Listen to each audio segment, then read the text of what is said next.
arsitektur RAPBN tahun 2027 didesain tetap ekspansif, secara kolaboratif, terarah, dan terukur untuk mendorong pertumbuhan ekonomi lebih tinggi dan sejahtera lebih cepat.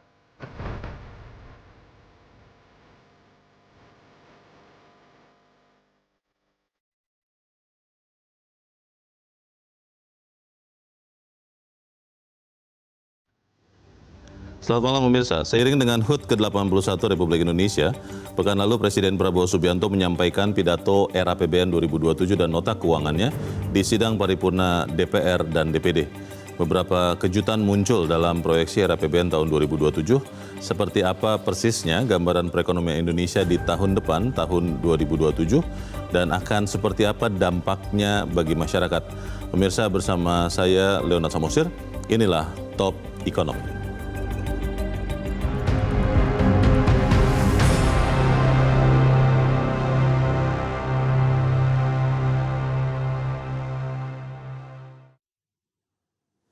Pemirsa, mengutip pidato kenegaraan Presiden Prabowo Subianto, tema RAPBN tahun 2027 adalah pertumbuhan ekonomi lebih tinggi dan sejahtera lebih cepat.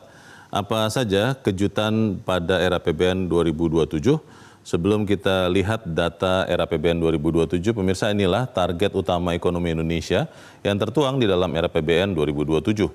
Ekonomi Indonesia, pertumbuhan ekonomi tahun 2027 ditargetkan di angka 6%, naik dibandingkan target tahun ini yang ditargetkan tumbuh 5,4%. Kesejahteraan masyarakat juga ditargetkan meningkat. Dalam dokumen RAPBN 2027, pendapatan per kapita tahun 2027 ditargetkan naik dari $5.520 Amerika per tahun menjadi $5.800 sampai $5.840 Amerika per tahun. Untuk menjaga harga kebutuhan pokok dan yang lain, inflasi tahun 2027 tahun depan ditargetkan 2,5%, itu sama dengan target inflasi tahun ini.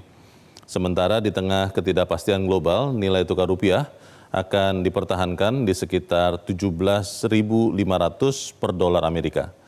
Ketidakpastian global juga membuat harga minyak mentah tahun 2027 yang ditargetkan ada di angka $75 Amerika per barrel. Ini adalah harga Indonesian Crude Price atau ICP, dan angka $75 ini sedikit naik dibandingkan tahun ini yang ditargetkan ICP Indonesian Crude Price itu ada di harga $70 per barrel. Dan pemirsa, inilah pengeluaran negara yang direncanakan akan dibelanjakan tahun depan. Totalnya mencapai 4.096 triliun rupiah, meningkat dibandingkan belanja tahun ini sebesar 3.843 triliun rupiah. Belanja negara itu akan dibiayai dari pendapatan negara yang di tahun depan, tahun 2027 ditargetkan mencapai 3.426 triliun, naik dibandingkan pendapatan negara tahun ini sebesar 3.153 triliun rupiah. Ada banyak kejutan yang diumumkan Presiden Prabowo Subianto dalam pidato RAPBN 2027 dan nota keuangannya di Senayan pekan lalu. Dan malam ini kita akan mengupas beberapa kejutan itu. Yang pertama, kejutan target pertumbuhan ekonomi tahun 2027 yang di atas ekspektasi, yaitu 6%. Kejutan selanjutnya adalah peningkatan pendapatan per kapita dari $5.520 per kapita per tahun di tahun ini naik menjadi $5.800 hingga $5.840 Amerika per kapita per tahun di tahun depan. Kejutan selanjutnya adalah penurunan defisit anggaran. Tahun ini defisit anggaran ditargetkan 689 triliun rupiah atau 2,85% dari PDB. Sementara tahun depan defisit anggaran ditargetkan turun menjadi 671 triliun rupiah atau sekitar 2,4% dari PDB. Yang selanjutnya adalah peningkatan transfer ke daerah TKD dari 696,9 triliun tahun ini naik menjadi 735 triliun di tahun depan. Yang lainnya adalah pencanangan atau peluncuran Bursa Mineral dan Komoditas Indonesia atau reference price terutama untuk produk mineral dan komoditas sawit dan komoditas lain.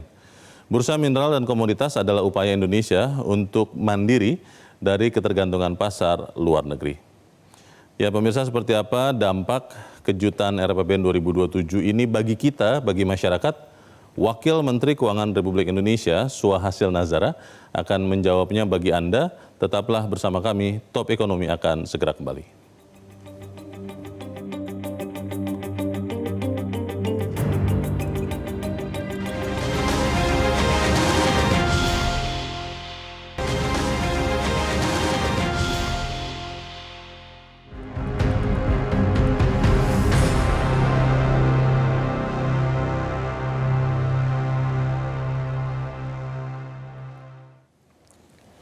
Pemirsa, bersama saya di Studio 1 Metro TV telah hadir Wakil Menteri Keuangan Republik Indonesia, Suhasil Nazara. Prof. Suha, selamat malam. Selamat malam, Bung Leo. Terima kasih sudah diberikan waktu. Sehat-sehat? Sehat. Puji Tuhan. Kita melihat tadi Prof. Suha di dalam era APBN 2027, pemerintah menargetkan pertumbuhan ekonomi tahun depan, Pak, itu 6%.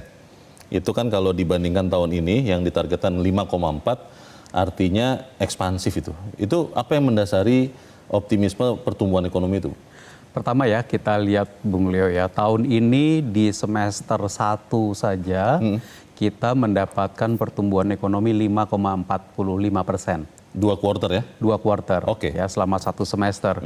Masih ada 1 semester lagi, dan kalau dalam pandangan kami di semester kedua ini, kemungkinan di Q3 ini akan ada beberapa peningkatan.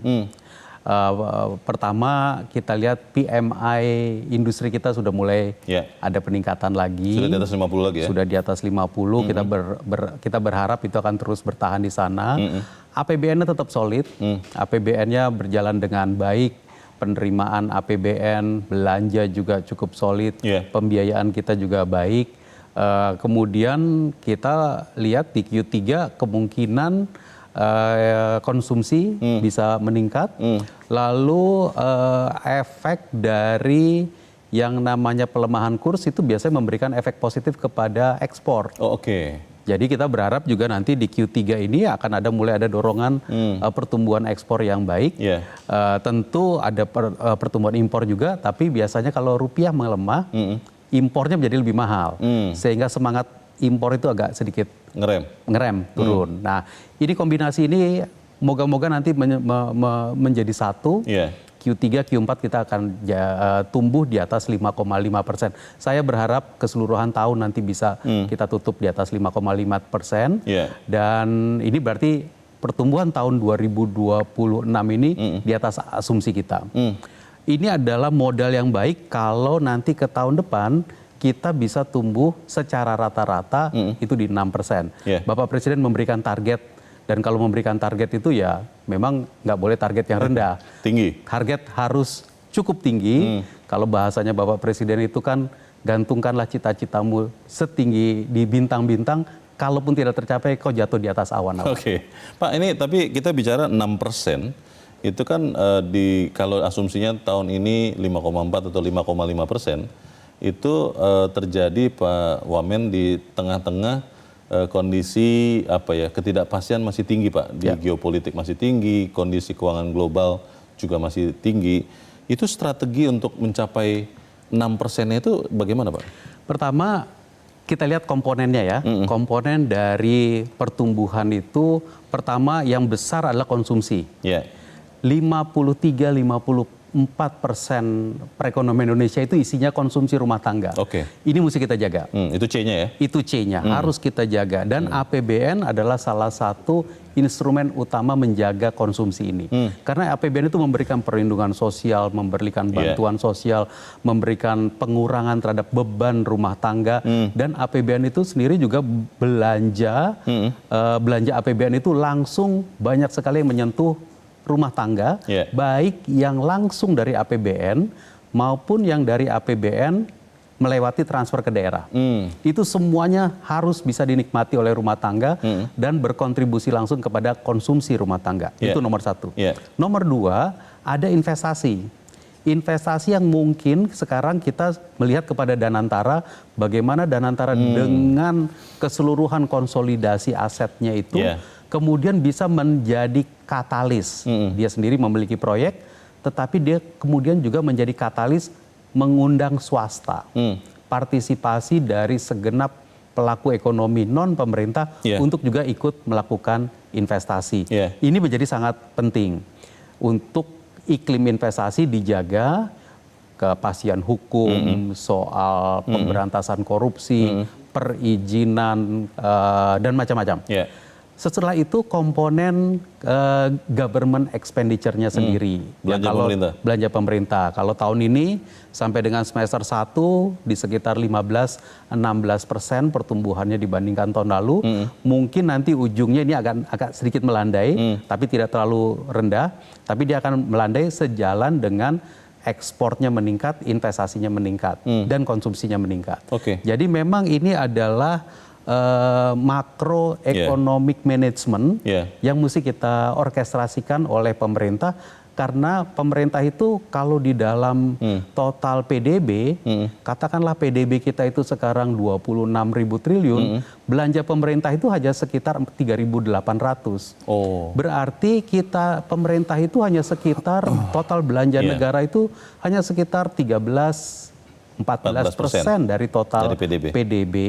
Dan karena itu kita mesti betul-betul memilih titik-titik mana yang 13-14% ini masuk sehingga bisa menciptakan multiplier dan mengajak peran pelaku ekonomi yang lain menciptakan produk domestik bruto. Pak Wamen, ini 6% tahun depan, tapi yang menarik adalah defisit anggaran itu ditargetkan tahun depan itu malah turun dari target tahun ini, Pak. Jadi sekitar 2,4% untuk dari PDB di tahun 2027. Target pertumbuhannya naik, defisitnya turun. Ini artinya apa? Mungkin misalnya pajak akan digenjot begitu, Pak? Atau seperti apa, Pak? Ada beberapa hal ya. Pertama, saya ingin sampaikan konteks makronya dulu. Kalau kita memiliki keyakinan bahwa defisit turun tapi pertumbuhan naik, itu artinya APBN-nya itu tambah efisien. Dengan defisit yang menurun tidak membuat pertumbuhan turun, malah pertumbuhan naik. Ini gerak ekonomi yang sedang kita orkestrasikan. Sehingga memang ekonomi itu tidak hanya sekedar mengandalkan belanja APBN. Sehingga itu di satu level ya. APBN defisit yang lebih rendah dan pertumbuhan yang lebih tinggi, itu berarti ekonomi Indonesia itu good bargain. APBN Indonesia itu good bargain. Taxpayers money itu memiliki dampak multiplier yang lebih besar. Nah, pertanyaan berikutnya, kalau begitu, kalau defisitnya lebih rendah, pertumbuhannya dari mana dong? Pertumbuhannya memang satu dari APBN-nya sendiri, tapi tadi konsumsi rumah tangga akan kontribusi besar, investasi akan kontribusi besar, dan kita berharap ekspor nanti juga akan kontribusi lebih besar. Nah, perbandingan berapa kontribusinya inilah yang harus kita orkestrasikan.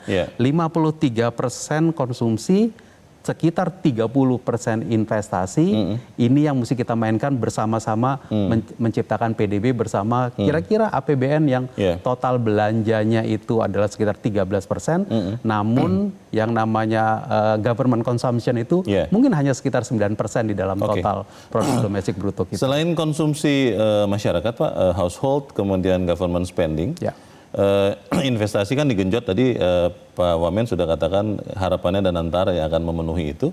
Bagaimana dengan peran dari sektor swasta, Pak? Apakah itu kemudian juga akan ditingkatkan kontribusinya oleh pemerintah tahun depan? Bagaimana caranya, Pak? Harus. Jadi Danantara itu tentu dia memiliki proyek-proyek yang sangat-sangat fundamental, yang kita harapkan kemudian proyek Danantara yang fundamental itu menjadi katalis, mengundang masuk swasta, crowd in swasta, sehingga swastanya juga mau ikut berpartisipasi, meningkatkan ekspansi dunia usaha, mau ekspansi untuk buka cabang baru, buka pabrik baru dan seterusnya. Karena memang perekonomian Indonesia itu ya diciptakan oleh keseluruhan pelaku ekonomi, bukan hanya pemerintah tapi juga pelaku-pelaku ekonomi non pemerintah, masyarakat, swasta, pengusaha, investor, dan yang lainnya. Ini harus kita rangkul semuanya. Caranya adalah menunjukkan bahwa Indonesia is open for business. Kita memperbaiki iklim dunia usaha. Kita juga memperbaiki perizinan. Kita memperbaiki logistik, kita memperbaiki seluruh sistem yang ada, sistem hukum dan macam-macam, sehingga menciptakan lingkungan usaha yang kondusif untuk para investor kita. Yang juga dibicarakan banyak orang ini, Pak Wamen, kalau mengacu pada apa yang terjadi tahun ini, Pak, itu terkait dengan tunjangan keuangan, transfer keuangan ke daerah. TKD itu di beberapa daerah, terutama daerah penghasil, mereka mengatakan kurang nih, karena kemudian pemerintah kan sudah menambahkan ya Pak untuk mereka. Tapi kalau kita lihat 2027, ini TKD-nya naik dari 696,9 triliun tahun ini menjadi 735 triliun tahun depan. Ini dasar pemikirannya apa Pak? Jadi gini, mungkin pertama kita clarify dulu yang tahun 2026 ini. Oh, oke. Di APBN itu 693, estimasi kita nanti sekitar 696 itu. Kalau kita mengatakan bahwa kenapa transfer turun, sebenarnya yang menjadi fokus dari pemerintah pusat adalah bukan angka transfernya semata, tapi manfaat dan dampak langsung yang dirasakan oleh rumah tangga dan masyarakat di seluruh pelosok Indonesia. Dan kita bisa katakan bahwa kalau dengan mindset APBN dan APBD itu adalah satu kesatuan kehadiran negara. Jadi yang hadir, negara yang hadir itu bukan hanya lewat APBN. Negara juga hadir lewat APBD, dan keduanya ini adalah satu kesatuan, maka efek dari yang diterima masyarakat dari negara itu antara 2005 ke 2026 itu sesungguhnya meningkat. Jadi kita jangan hanya melihat transfer ke daerah itu sebagai satu sepotong, tapi keseluruhan itu. Nah, dengan logika seperti itu, kita pun masih mengatakan bahwa, look, pemerintah pusat akan selalu siap siaga, melihat, memantau seluruh pemerintah daerah dan masyarakat daerah. Kalau memang ada kesulitan, pasti akan turun tangan pemerintah pusatnya.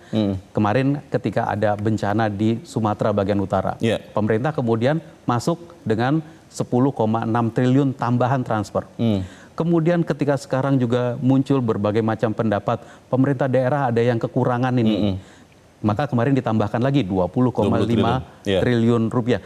Pemerintah pusat APBN itu standby, tapi tidak boleh seakan-akan menjadi kita sebar-sebar tanpa kontrol. Itu dia mindset utamanya. Ke tahun 2027. 735 triliun yang telah diumumkan di dalam RAPBN. Ini juga akan jadi bagian dari kesiapsiagaan. Kita ingin pemerintah daerah itu menjadi satu kesatuan bagian kehadiran negara bersama-sama APBN, tapi pada saat yang bersamaan juga harus efisien. Di pemerintah pusat kita tunjukkan juga efisiensi di kementerian dan lembaga juga terus kita laksanakan. 2025 cukup kuat kita laksanakan. 2026 ini kita lakukan juga, Bung Leo. Cuman nggak pakai gembar-gembor aja. Tetapi banyak kementerian yang merasakan, oh kita tetap diawasi ya, kita tetap diliatin, kita tetap diperhatikan. Ini kita lakukan terus untuk memastikan bahwa belanja itu betul-betul efisien dan itu salah satu yang memberi kontribusi mengapa tahun depan defisit cukup 2,4%. Pak, ini pertanyaan besar kita juga adalah ketika tahun ini dari tahun lalu ya, kita melihat ada program-program prioritas pemerintah. Itu kan ada MBG, juga ada Koperasi Desa Kelurahan Merah Putih, lalu ada beberapa yang lain. Itu seperti apa akan dilakukan oleh pemerintah di tahun depan, tapi kita harus jeda dahulu Pak Wamen, dan tetaplah bersama kami. Top Ekonomi akan kami lanjutkan selepas jeda berikut ini.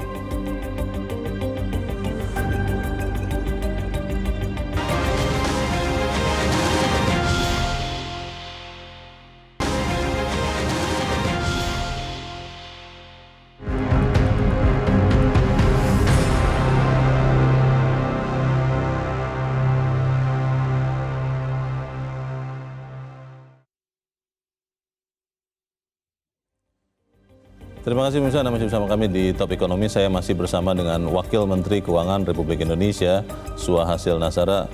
Pak Sua, kalau kita lihat di dalam pidato Presiden, itu juga dikatakan ada program-program prioritas pemerintah. Lalu juga ada beberapa hal yang baru yang sebetulnya mungkin juga akan bisa mendorong ekonomi kita bertumbuh karena tagline-nya kan tumbuh lebih cepat, sejahtera lebih tinggi.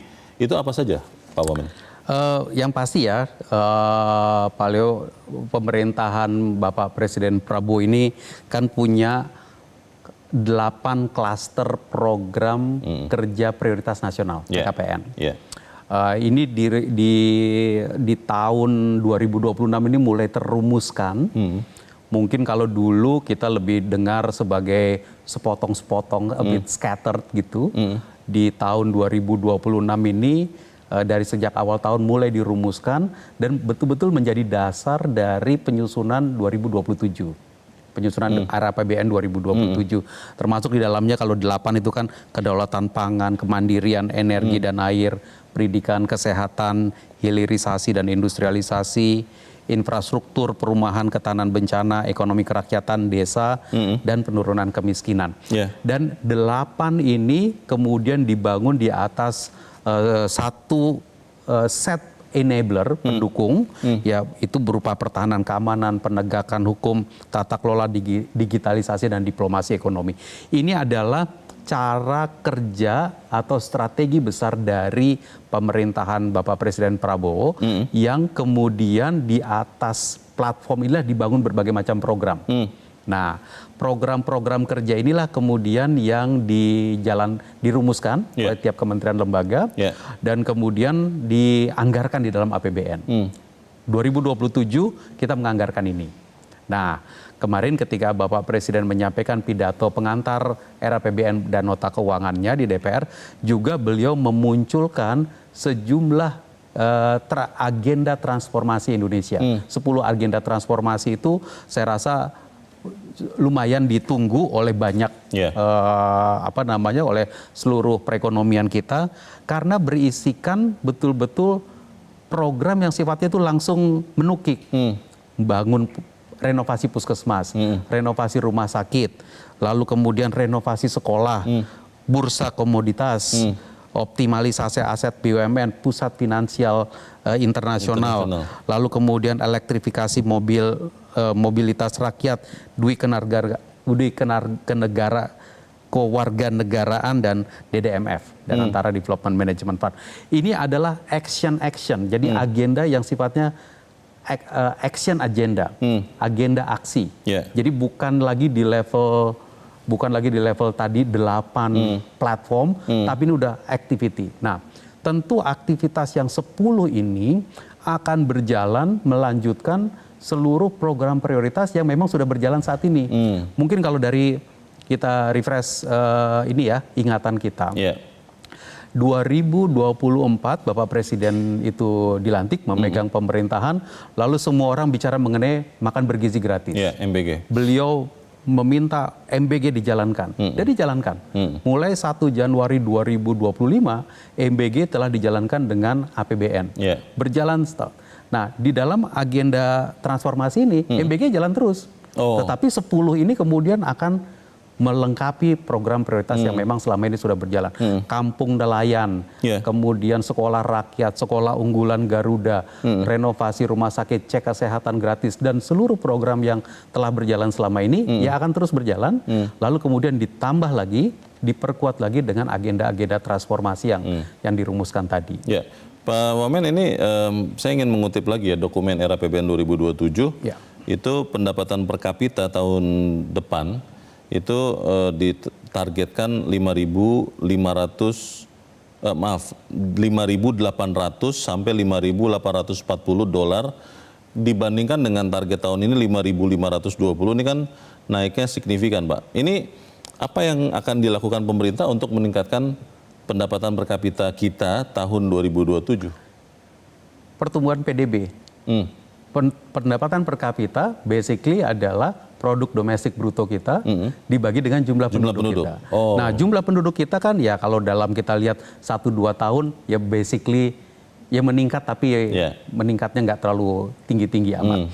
Sehingga peningkatan dari pendapatan per kapita dilakukan dengan satu memastikan PDB-nya berkembang, membesar, Dan bagaimana menciptakan PDB yang menjadi lebih besar itu, kuncinya ya peningkatan produktivitas, peningkatan lapangan kerja, peningkatan kegiatan dunia usaha. Dan disinilah APBN yang 3.800 triliun lebih tahun ini, dan kita harapkan lebih dari 4.000 triliun tahun depan, itu akan berkontribusi. Berkontribusi menciptakan PDB yang 27.000 di tahun ini menuju tahun depan. Oke, kalau melihat dari target pertumbuhan yang tadi Pak Wamen juga sudah sampaikan, 6% itu kan kita juga berharap betul Pak kepada Danantara sebagai salah satu yang harapannya bisa mendorong investasi.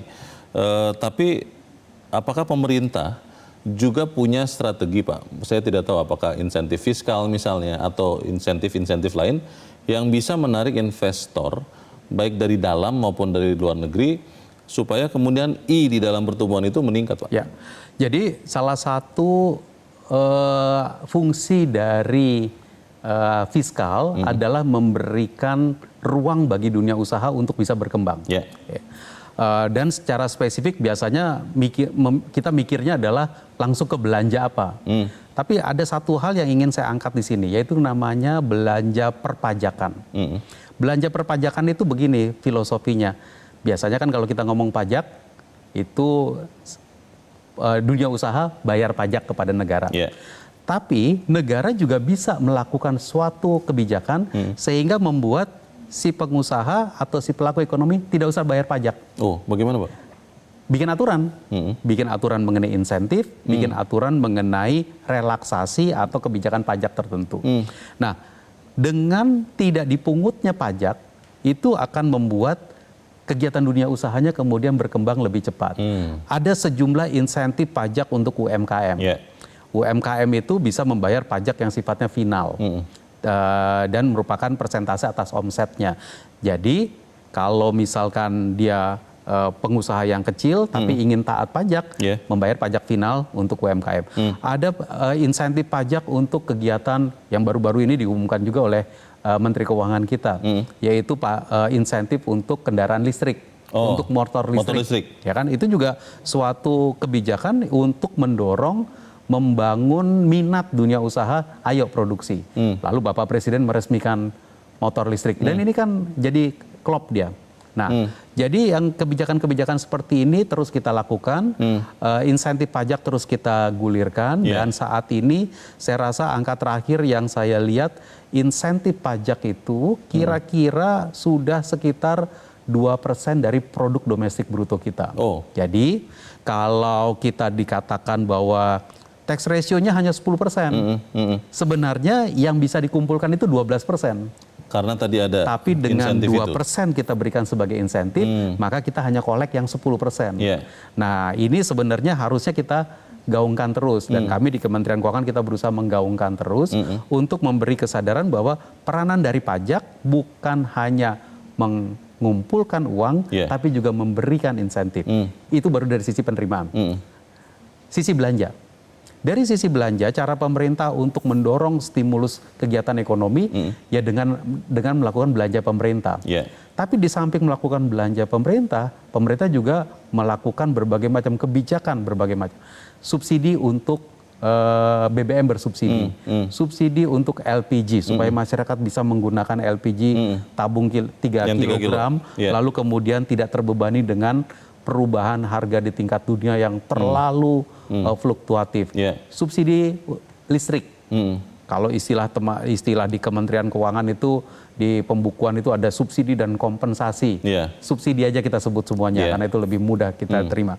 Subsidi listrik, subsidi energi semua kita berikan. Nah, tapi tentu kita ingin kalau kita lakukan subsidi yang seperti ini sifatnya itu makin lama makin tepat sasaran. Maka itu beberapa waktu yang lalu diumumkan ya Mbok ya kita akan tahan harga Pertalite, tetapi ya jangan diambur-hamburkan.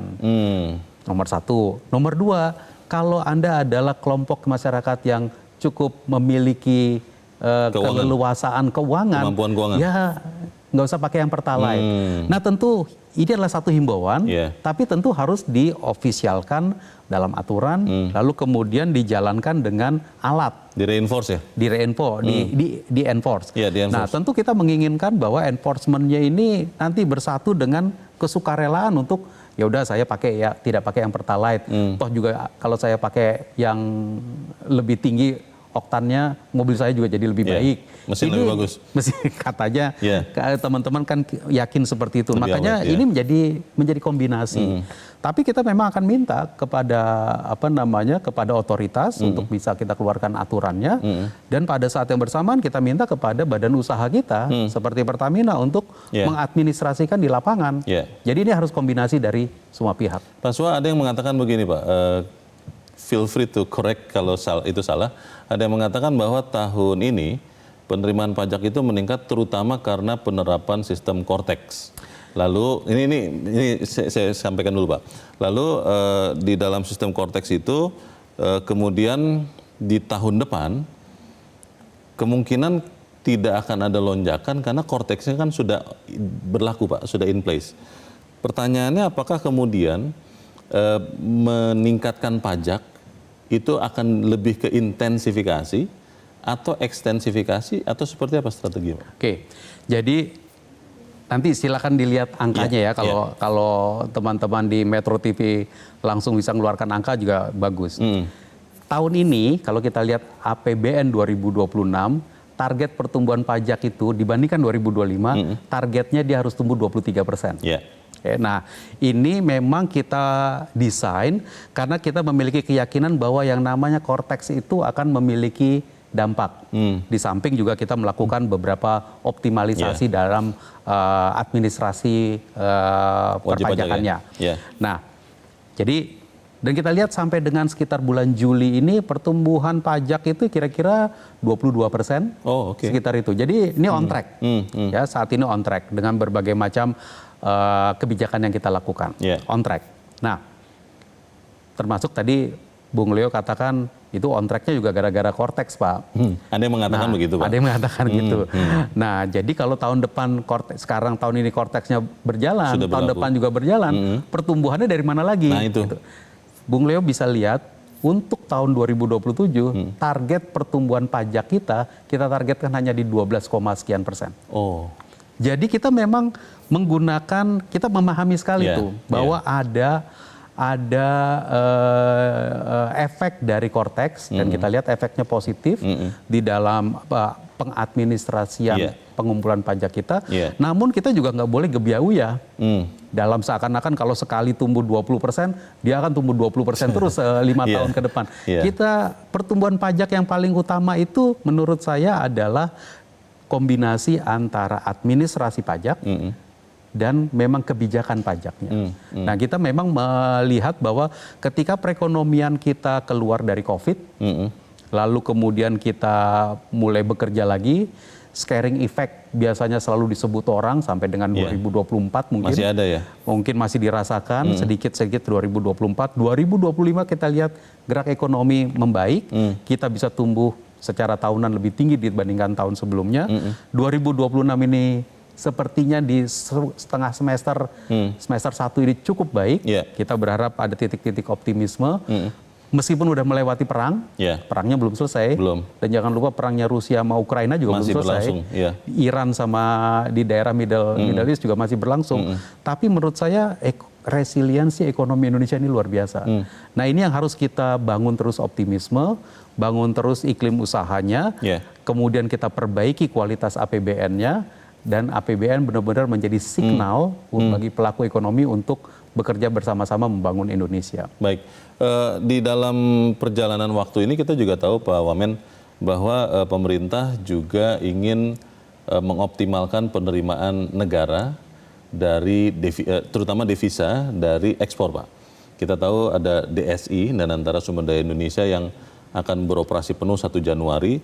Lalu tadi Pak Wamen juga sudah katakan ada bursa komoditas dan mineral dan komoditas. Lalu strategis. Satu lagi ini yang menarik Pak, karena ada Pusat Finansial Internasional Indonesia yang saya dengarkan juga pidato Pak Presiden yang tadinya kita kira ada di Bali saja, ternyata kan jadi Bali dan Jakarta. Ini masing-masing itu kira-kira dampaknya apa kepada ekonomi kita di tahun 2027 dan terutama kepada masyarakat, Pak? Kepada kita tuh dampaknya seperti apa? Kalau dirangkum ya, yang tadi disampaikan oleh Bung Leo itu saya bisa rangkum dalam short sentence, Indonesia is open for business. Open for business. Open for business. Open for business, kita mengundang dana asing masuk. Iya. Ya, dana asing masuk dan untuk itu pusat finansial internasional, pusat keuangan internasional kita bangun, kita buat. Peraturan perundangannya sudah disiapkan, sudah selesai, sekarang kita implementasikan. Dan ini adalah undangan masuk bagi kapital asing yang basically Indonesia is open for business. Kita berharap bahwa kapital asing ini nanti masuk ke sini bukan hanya sekedar numpang lewat, tapi kemudian dia masuk ke pusat finansial ini, kemudian mencari di seluruh pelosok Indonesia mencari proyek-proyek kegiatan atau aktivitas yang kemudian bisa sama-sama membangun Indonesia, memanfaatkan ekonomi Indonesia. Tentu mereka bisa dapat untung, tetapi Indonesia juga mendapatkan nilai tambah, Indonesia juga mendapatkan employment, Indonesia juga mendapatkan efek pertumbuhan ekonomi. Jadi dari hot money yang mungkin hanya pendek, lalu diharapkan bisa longer investment, itu diharapkan seperti itu, Pak? Nah, ini tentu on top ya, on top dari aliran investasi yang memang selama ini sudah masuk baik ke portfolio, baik ke surat berharga pemerintah maupun surat berharga Bank Indonesia, pasar saham dan juga foreign direct investment. Masuk lagi lewat pusat finansial internasional ini. Ini menjadi jalan masuk baru dengan aturan-aturan yang kita harapkan bisa lebih dimengerti oleh para investor internasional ini. Karena banyak yang mengatakan bahwa para investor internasional itu lebih nyaman kalau aturan-aturan itu memang sesuai dengan apa yang ada di dunia internasional. Soal itu ya Pak, common law, civil law itu ya? Soal pengawasan jasa. Yang khusus. Soal berbagai macamnya. Itulah yang diatur di undang-undang itu. Jadi undang-undangnya sudah ada, sekarang kita implementasikan. Nah, ketika uang-uang ini masuk, kita juga melihat bahwa investor ini bisa juga memanfaatkan yang namanya kegiatan ekonomi di Indonesia untuk menghasilkan ekspor. Ekspor, kalau selama ini ekspor kita selalu dikenal Indonesia itu mengekspor raw materials, kita sekarang ingin perkuat lagi dengan raw materials itu, misalkan produk-produk tambang kita diekspor dengan harga yang benar. Ini ya, saya sangat berbesar hati dengan aturan mengenai DSI, aturan mengenai devisa hasil ekspor. Kenapa? Kalau di masa lalu yang peduli kepada transfer pricing itu hanya Direktorat Jenderal Pajak, hanya DJP. Nah, jadi bahkan DJP itu ketika menangani yang namanya transfer pricing, atau kalau sekarang itu kadang-kadang disebut juga under invoicing, itu DJP dan Kementerian Keuangan harus membuktikan. Dan ketika dalam proses membuktikan itu, bahkan harus perang dalam tanda petik dengan otoritas luar negeri. Kenapa? Karena yang namanya perusahaan di dalam negeri Indonesia jual barangnya ke perusahaan asing. Perusahaan asingnya ketika dia jual barang ke sana, dia bikin harganya lebih murah. Supaya apa? Sebenarnya dunia internasional udah mulai dideteksi, namanya adalah base erosion and profit shifting activities. Jadi negara sejumlah perusahaan yang dengan segala macam tax planningnya berusaha dia mengurangi basis pajaknya di tempat seperti Indonesia, dan maunya dia basis pajaknya adalah di tempat-tempat yang merupakan tax haven, yang pajaknya itu rendah sekali. Ini yang berusaha kita lakukan. DSI, saya berharap nanti akan benar-benar bisa mendeteksi ini dan tidak ada lagi praktek under invoicing, transfer pricing. Sekarang yang akan perang dengan transfer pricing bukan hanya Direktorat Jenderal Pajak, tapi seluruh perekonomian Indonesia melalui PT DSI. Di kerangka besar ini tentunya akan ada quick win atau kuncian-kuncian untuk mencapai target-target tahun depan. Itu seperti apa kita akan bahas di bagian berikut. Dan pemirsa tetaplah bersama kami. Top Ekonomi akan kembali selepas jeda berikut ini.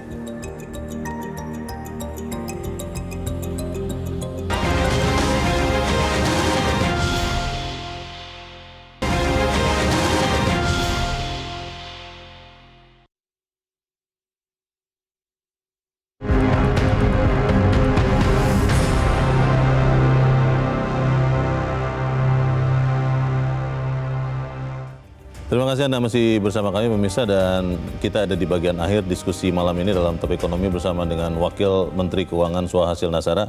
Prof. Swa, kalau rumus pertumbuhan kan jelas Pak ya, C tambah G tambah I tambah X kurang M.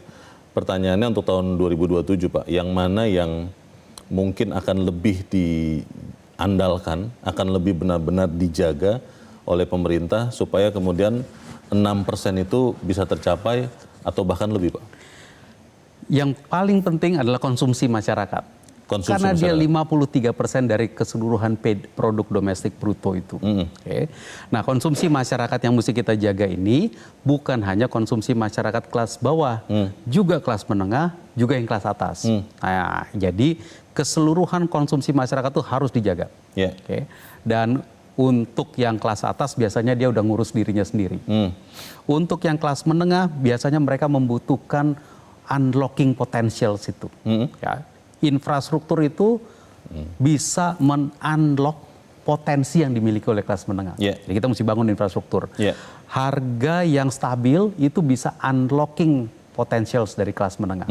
Jadi kita butuh harga yang stabil, inflasi yang cukup stabil. Tapi pada saat yang bersamaan juga memberikan insentif dan memberikan signal. Kelas menengah ini adalah kelas yang sangat dinamis, sehingga sangat penting untuk kita jaga ekspektasi dan keinginan-keinginannya. Kelompok masyarakat yang bawah harus kita bantu.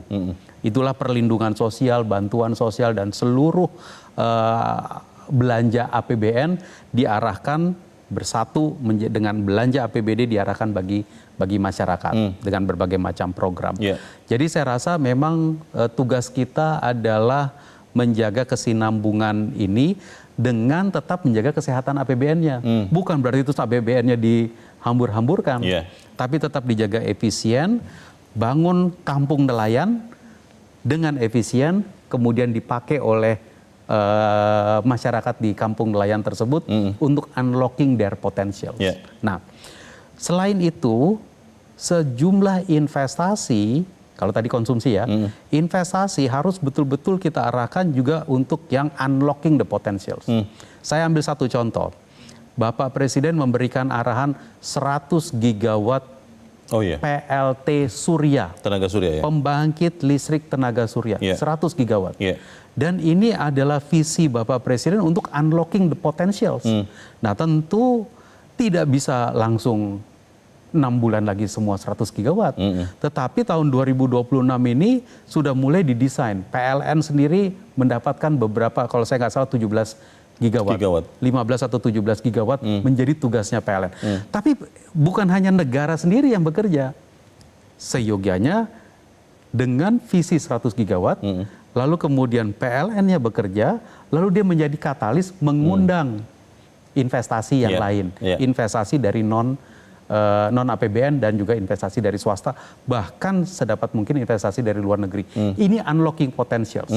Peran dari visi yang kemudian dijalankan dengan logika untuk unlocking the potentials.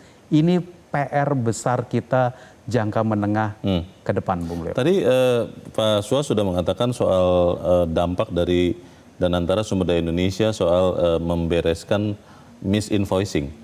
Tapi kalau bursa komoditas dan mineral, Pak, itu dampaknya apa sebetulnya? Targetnya apa, Pak? Ya tadi saya terlewat juga tuh menguraikan tentang Danantara Sumber Daya Indonesia dan juga bursa. Begini, Indonesia ini adalah satu dari sedikit negara di dunia, yang memiliki sumber daya alam yang luar biasa. Yang luar biasa, betul. Negara lain kecil-kecil, size-nya kecil, sumber dayanya juga biasanya spesifik.